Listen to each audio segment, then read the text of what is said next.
Sáquennos de aquí. Entrevista a Sáquennos de aquí.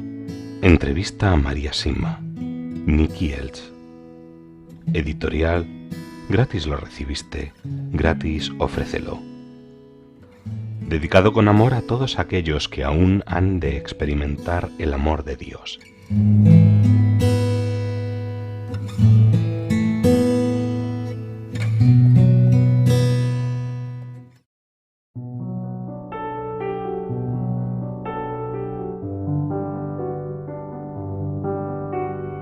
Algunas personas dicen que como Jesús repartió el pan en las manos de sus discípulos en la última cena, entonces es correcto que el sacerdote actúe igual hoy en día. ¿Qué podría decir usted al respecto? No es verdad. A Anna Catalina Emmerich y a Teresa Neumann, probablemente las dos místicas alemanas más grandes que hayan existido, se les permitió a ambas ver la última cena, y en ambos casos Jesús repartió el pan consagrado en las bocas de sus apóstoles. Y, por favor, comprenda ahora y confíe. No soy yo la única que dice esto. Precisamente este tema, entre muchos otros relacionados con él, se discuten hoy en día en los niveles más altos de la Iglesia, y sé que aquí también prevalecerá Jesús, sin importar lo caóticas que deban volverse las cosas todavía. Pero déjeme que le diga, lo que le fue revelado a la beata Anna Catalina Emmerich fue también una revelación privada. Sí, lo es, y a lo largo de la historia Dios ha usado este medio para arreglar las cosas, y como cualquiera podría confirmarlo si investigáramos los casos más conocidos, veríamos que sus frutos fueron inmensos, con un gran número de conversiones. Piense simplemente en Rue de Bac, Lourdes y Fátima, o en Teresa Neumann, por no hablar de la gran cantidad de conversiones que han tenido lugar en los últimos años en ese pequeño pueblo en el medio de una de las zonas más inestables de toda Europa. Me refiero, por supuesto, otra vez a Medjugorje. Y aquí tenemos otra perspectiva respecto a dar la comunión en la mano. ¿Cuál es esa perspectiva? Y por favor, María, quiero escuchar todos los posibles ángulos que conozcas sobre este tema, porque sé que hay mucha gente noble que está buscando la respuesta correcta. En los pueblos donde la Virgen elige aparecerse como Medjugorje, Schio, Garabandal y otros, generalmente esto ocurre en las afueras. Si volvemos a Medjugorje, por poner un ejemplo, se aparece, y aún lo hace hoy, en una de las dos montañas. En esas apariciones suele haber desde un puñado de personas en un día en pleno invierno hasta, digamos, 5.000 en los días de fiesta durante las estaciones más cálidas. Sin dudarlo y sin importarles el tiempo, todos los que están allí forcejearán y se amontonarán en el barro y en las rocas, clavándose las espinas de los arbustos para poder arrodillarse cuando la Santa Madre está con ellos. Arrodillarse es algo natural para todos y debería serlo, pero solamente 2 o 3 horas antes, abajo en la iglesia, mientras están recibiendo al mismo Jesús en la Sagrada Eucaristía, casi todos se quedan de pie, orgullosos como soldados. ¿Esto es lo que nuestra Madre quiere de nosotros? ¿Que nos arrodillemos delante de ella y no de su divino Hijo? No, no es así. Por favor, que la buena gente escuche y siga su propia conciencia y no se comporten de otro modo simplemente porque otros lo hagan. Y para que usted lo vea, se me ocurre otro hecho que contarle. Puede que no sea tan impresionante como el que le dije antes de la mujer a quien se le ennegrecieron las manos, y no hay problema si resulta divertido.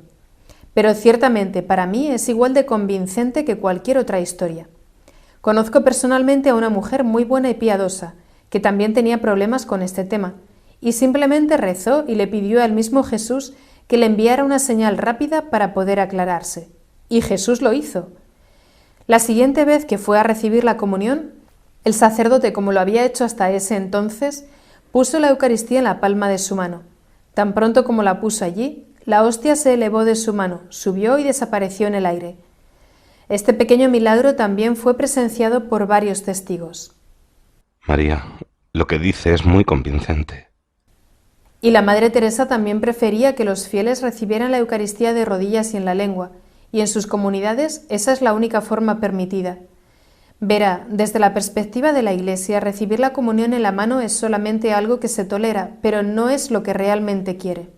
Cuando los sacerdotes que están en el purgatorio la visitan, ¿quién se ocupa entonces de las oraciones o de lo que sea necesario para que sean liberados? Las oraciones que requieren para ser liberados las deben hacer otros sacerdotes, pero si necesitan alguna otra cosa, me encargo yo misma. ¿Con qué frecuencia deberían celebrar la Santa Misa los sacerdotes? No menos de una vez al día. La ley de la Iglesia permite hasta 2 veces al día si la segunda misa es un funeral o la celebración de un matrimonio. Pero Dios entiende que pueden existir condiciones extraordinarias que hacen que los sacerdotes deban celebrar más de 2 misas al día, como cuando no se encuentra otro sacerdote que pueda celebrarla. Esto se debe a que celebrar la Santa Misa es la tarea principal de la función de los sacerdotes. Es la misión más grande que tienen y debería transformarse en la mayor expresión de su amor hacia Dios. Podemos dar por hecho que también hay religiosas en el purgatorio. Así es, y la mayoría de las veces se encuentran ahí por faltas de humildad, faltas de modestia y de desobediencia. ¿Y también hay sacerdotes que se hayan ido al infierno? Hace muy poco vino a verme un sacerdote que había estado enfermo hasta hacía no mucho. Había ido entrando y saliendo de distintos hospitales durante varias décadas, y 3 veces estuvo a punto de morir. Durante su última enfermedad se encontró muy cerca de la muerte, y mientras estaba en agonía tuvo una visión de sacerdotes que caían en el infierno como copos de nieve. Le impresionó muchísimo, y no dejó de llorar durante semanas. Le llevó un largo tiempo recuperarse de lo que había visto. ¿Puedo preguntarle por qué vino a visitarla? Oh, nos habíamos conocido brevemente hace muchos años, y tras su experiencia vino a agradecerme por lo que le había dicho y ayudado en esa ocasión. Había sido solo una llamada de cortesía, pero que ahora tenía mucha importancia para él. ¿Han venido a verla familiares o amigos de sacerdotes difuntos, preocupados por saber si se habían salvado o no, debido a, ¿cómo puedo decirlo?, comportamientos fuera de lo común o preocupantes mientras vivían? Sí, eso me ocurrió hace ya algún tiempo. Una pareja de la zona de Alsacia, en Francia, vino a verme para preguntar por un sacerdote al que habían conocido. El sacerdote había vivido bastante perturbado durante un tiempo y me contaron que un día, durante un ataque de rabia, tiró una estatua del Sagrado Corazón de Jesús fuera de la parroquia rompiéndola en pedazos. Al poco tiempo se suicidó y estas personas, preocupadas con razón, vinieron a mí para averiguar qué había sido de él. Resultó que se había salvado después de todo, pero se encontraba en un purgatorio muy profundo, de donde todavía no podía ser liberado. Muchas personas dicen que los sacerdotes están desinformados de lo que pasa en el mundo. ¿Qué piensa al respecto? Me parece que se trata de críticas sin sentido, de gente orgullosa. Me gustaría aclararles que el más sabio suele necesitar a Jesús con mucha más urgencia que el más simple. Y en cuanto a que los sacerdotes se encuentran desactualizados, no es cierto si los sacerdotes son personas que rezan. Solamente en el caso de que no rezaran estarían limitadas sus gracias. Pienso que se trata de una crítica mal dirigida. Podemos y deberíamos ser más críticos respecto a su falta de oración, pero no deberíamos criticar a los sacerdotes porque no se encuentran a tono con el resto de las personas. Todos compartimos la experiencia humana y por lo tanto pecadora, y buscar o escuchar a un profesor en psicología, filosofía o lo que sea no va a cambiarlo. A lo sumo podríamos decir que los sacerdotes modernos se encuentran lejos de Jesús, pero no lejos de los hombres. ¿Cuántos sacerdotes y obispos pudo usted enviar al cielo desde la época del Vaticano II hasta ahora con sus oraciones, con sus misas y su sufrimiento? Bueno, no puedo decirlo con exactitud, pero estoy segura de que fueron entre 40 y 50. Y de esos 40 o 50, ¿cuántos de ellos se encontraban en el purgatorio como consecuencia de estas modernizaciones vinculadas con la misa? Casi todos. La mayoría se encontraba allí por haber promovido la comunión en la mano. Si hay pocos sacerdotes que crean en su testimonio, se desprende de eso que son muy pocos los que piden ayuda a las almas del purgatorio. Sí, me temo que eso es lo que quiere decir. Muy pocos las tienen en cuenta. ¿Puede contarme el caso de un sacerdote que haya recibido ayuda de las almas del purgatorio? Sí, se trataba de un sacerdote de cerca de Budapest, en Hungría, que no hace mucho tiempo quería renovar su parroquia y construir un pequeño monasterio. Entonces lo primero que hizo fue a ver a su obispo para pedirle ayuda. El obispo le dijo que hiciera lo que quisiera, pero que él no podía ayudarle en ese proyecto. Entonces el sacerdote rezó y dijo que dependería de la ayuda de nuestra Madre mediante la intercesión de las almas del purgatorio. Poco tiempo después vino a verme y accedí rápidamente a ir con él a su parroquia y a otras de la zona para hablar del tema. A las 2 semanas de volver de aquel viaje, el sacerdote recibió $100.000 para su parroquia y para la construcción del monasterio. Las almas del purgatorio le respondieron rápidamente. Eso es tener suerte. No fue suerte. Dios ayuda rápidamente a quienes confían en nuestra Madre y en la ayuda de las almas del purgatorio. Estoy seguro de que usted sabe mejor que nosotros que muchos seminarios se encuentran prácticamente vacíos. ¿Por qué sucede esto y cómo podemos remediarlo? La solución consistiría en volver a enfatizar el espíritu de oración, el sacrificio y la penitencia. Entonces habría más vocaciones. Las almas que se sienten llamadas a servir a Dios de esta manera saben claramente que su camino es la oración y que cuando no se alimenta la oración, ¿para qué existen entonces los seminarios? Si hubiera más oración, habría entonces un mayor número de vocaciones y así, cambiando un poco el tema, no sería necesario permitir que laicos con las manos sin consagrar distribuyeran la Sagrada Eucaristía. Si se fomentara la oración en los seminarios, todos fortalecerían su vida de fe y Satanás encontraría una distancia mucho mayor. Ha puesto mucho énfasis en el hecho de confiar en la Virgen María para que nos conduzca a Jesús. ¿Nota alguna diferencia entre los sacerdotes marianos y aquellos que se han vuelto, como usted dice, modernos y han dejado de lado a la Virgen? Oh, sí. Puedo distinguir a un sacerdote mariano con facilidad. Son mucho más gentiles, humildes, penitentes, cariñosos y protectores. En su humildad se hacen fuertes, y con esta fortaleza sus frutos se vuelven mucho más claros que aquellos que olvidan a María. Los sacerdotes marianos tienen también mucho menos problema con el celibato. Y apoyados en nuestra Madre, podría decirse que viven las enormes gracias que acompañan este don. Nuestra Madre, si la ayudamos, aplasta la cabeza de Satanás. Y no se trata de un mero simbolismo, es un hecho. Satanás huye de la Virgen y de sus sacerdotes. Los sacerdotes marianos y el ejército mariano de laicos que los rodean salvarán a la humanidad al final, y esto ocurrirá con el triunfo del corazón inmaculado de María.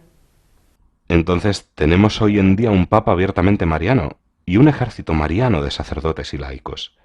Quien quiera unirse al Santo Padre y a este ejército, ¿cuál es la mejor manera para hacerlo? ¿Qué es lo mejor que pueden hacer para el triunfo de su inmaculado corazón? Empezar a rezar. Empezar a vivir los mensajes de Medjugorje y consagrarse, ellos y sus familias, al Inmaculado Corazón de María.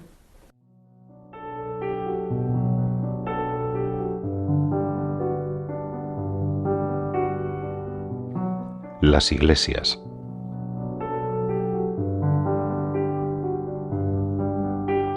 Cuando las almas del purgatorio le advirtieron sobre la situación actual de la Iglesia, ¿también le dijeron algo acerca de cómo se construyen las iglesias hoy en día?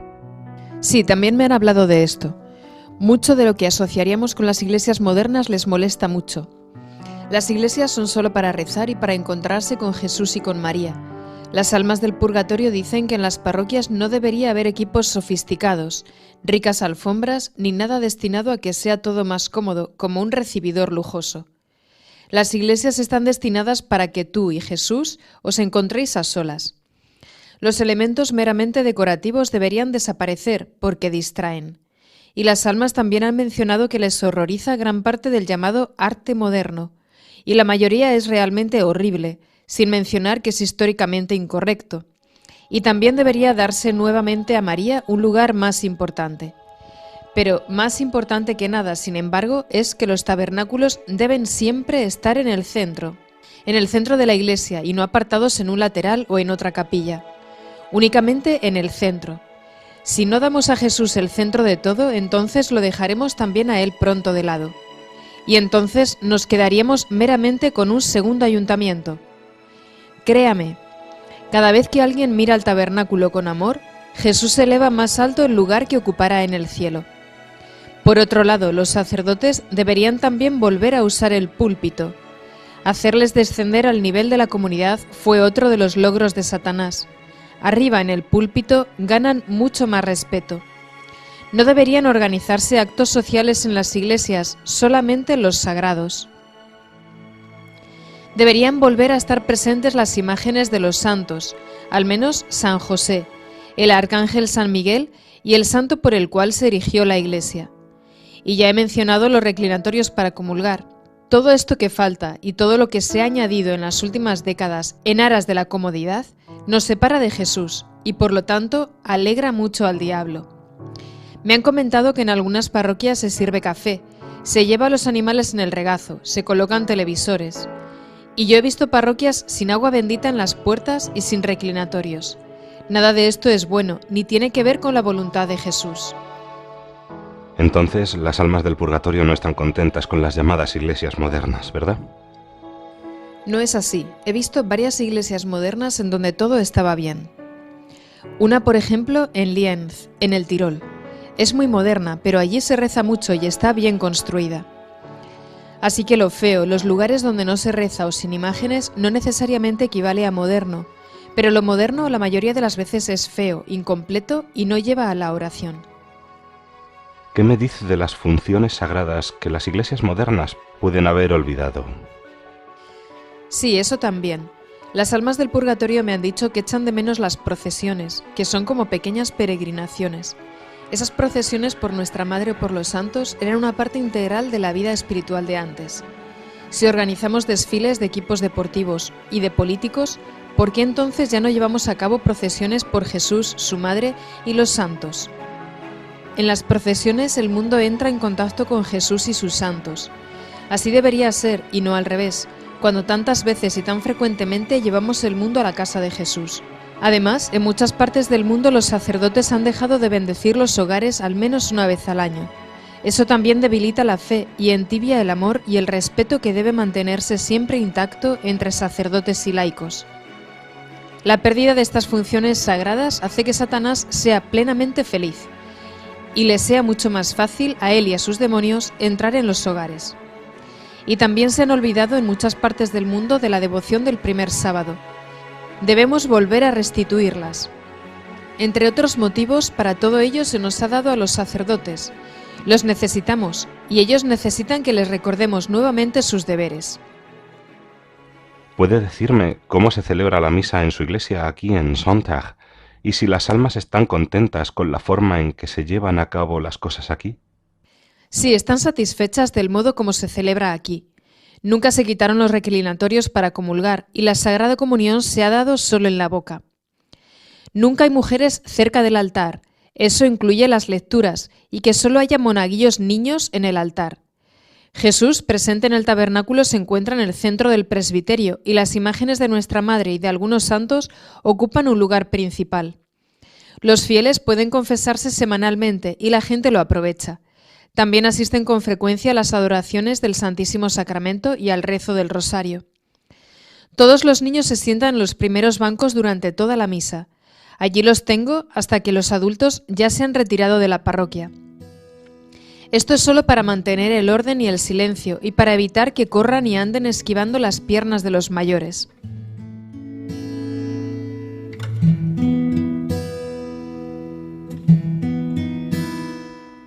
Sáquennos de aquí. Entrevista a María Simma. Nicky Elch. Editorial. Gratis lo recibiste, gratis ofrécelo. Dedicado con amor a todos aquellos que aún han de experimentar el amor de Dios.